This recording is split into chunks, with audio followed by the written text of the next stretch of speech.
سب سے پہلے کہ ہم نے اوورسیز کا پاکستانیوں کا پیسہ لینا ایک پلان بنایا ہوا ہے ہم نے کیسے ان کی انویسٹمنٹ لے کے آنی ہے. تو یہ پورا ایک پلان بنے گا کہ کیسے گورننس سسٹم ٹھیک کرنی ہے. 3.5 سال میں ہمیں پڑی, شروع میں تو ہمیں سمجھ ہی نہیں تھے کہ کیا حالات ہیں. تو انشاءاللہ ایک تو وہ پہلے, پھر دوسرا ہم نے پاکستان کے اندر لانگ ٹرم, مڈل اور لانگ ٹرم پلاننگ, ایکسپورٹس, ایک پورا ملک کو لگائیں گے ایکسپورٹس کے اوپر. ایکسپورٹرز کو وی آئی پی بنائیں گے.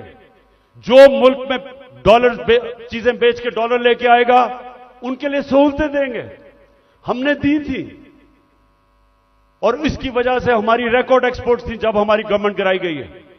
تو پھر ایکسپورٹرز کو جب تک آپ ان کو وی آئی پیز نہیں بنائیں گے جس طرح ایسٹ ایشیا میں بنایا تھا, جس طرح انڈونیشیا, ملیشیا, یہ چائنا نے جب تک نہیں کیا ایکسپورٹس نہیں بڑھیں گی. ہم توجہ نہیں دی کبھی اس کے اوپر. پھر آئی ٹی, ہندوستان کی 140 ارب ڈالر کی آئی ٹی ایکسپورٹس ہے, ہم نے کبھی توجہ ہی نہیں دی. ہم نے جب دی تھی تو 2 سالوں میں 70% ہماری آئی ٹی کی ایکسپورٹ بڑھ گئی تھی. ان کو ہم نے اٹھانا ہے کیونکہ فیوچر ٹیکنالوجی کا ہے. تیسری چیز ٹورزم, پاکستان کے پاس کبھی ہم نے توجہ نہیں دی. یہ ملک اور ہماری بدقسمتی کے 2 سال کووڈ ہو گیا, کرونا ہو گیا, اس کے بعد ٹورزم ختم ہو گئی. تو انشاءاللہ پورا میرا پلان ہے کہ اس بار انشاءاللہ اللہ نے موقع دیا کیسے ٹورزم اٹھائیں گے. اس کے علاوہ ہم نے کبھی توجہ ہی نہیں دی مدنیات پہ, منرلز پہ. وہ اس لیے کیونکہ وہ صوبائی سبجیکٹ بن گیا ہے, صوبوں کے پاس کیپیسٹی نہیں ہے. تو اس وقت پورا زور لگائیں گے کہ کیسے ہم نے پاکستان کے, اور یہاں بہت اللہ نے نعمتیں بخشی ہیں مدنیات میں لیکن ہم نے توجہ نہیں دی, اس سے بھی ہم ڈالر پاکستان میں آ سکتے ہیں. پھر انڈسٹری کو, اور خاص طور پہ اسمال میڈیم انڈسٹری, یہ ہم نے شروع کی تھی اور مجھے فخر ہے کہ ہماری 17 سال کے بعد سب سے زیادہ انڈسٹری بڑھ رہی تھی جو آج پھر بند ہو گئی ہے. تو وہ اس کے اوپر, اور اسمال اور میڈیم جو چھوٹا انڈسٹری ہے اس کے اوپر ہم نے پورا پلان بنایا ہوا ہے. پھر اپنی زراعت کی ہم نے صرف پروڈکٹیوٹی بڑھانی ہے. چائنا کے ساتھ ہم نے بات کر لی تھی کہ کیسے ہم پیداوار بڑھا سکتے ہیں, اور انہوں نے آنا تھا اور بدقسمتی پھر کورونا کی وجہ سے 2 سال چائنا بند ہو گیا. تو اس کا پورا پلان بنا ہوا ہے. پھر جو بڑے بڑے پی آئی اے, ریلوے, گورنمنٹ کارپوریشن, یہ سب سے زیادہ نقصان کرتی ہیں پاکستان میں. جو ہمارا جو پیسہ عوام پہ خرچ ہونا چاہیے وہ نقصان پہ چلا جاتا ہے.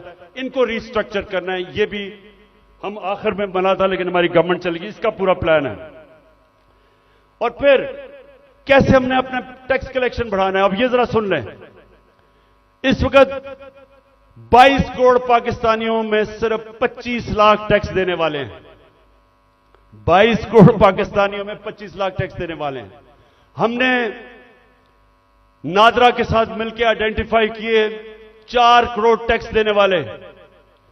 ان کے ہم نے ٹیکنالوجی استعمال کر کے ہم نے پتا چلوایا کہ اتنے زیادہ ٹیکس پیئر جو پیسے نہیں دیتے, ان کے لیے, یہ میں اب آخر میں آ رہا ہوں, اس کے لیے ہم نے پورا پلان بنایا ہوا تھا لیکن پھر ہماری گورنمنٹ چلی گئی.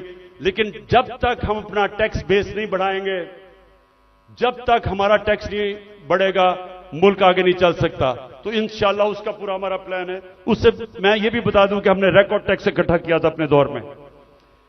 اور پھر منی لانڈرنگ, یہ دیکھیں ہماری جو ایلیٹ ہے ملک کی, شاید ہی کسی ملک میں ایسے ہو کہ ساری ایلیٹ جو پیسہ ہوتا ہے وہ باہر بھیج دیتی ہے. پراپرٹیز ان کی باہر ہیں, جس طرح میں نے دبئی میں بتایا, لندن, ساری دنیا میں. تو اور یہ چوری کا پیسہ ہوتا ہے.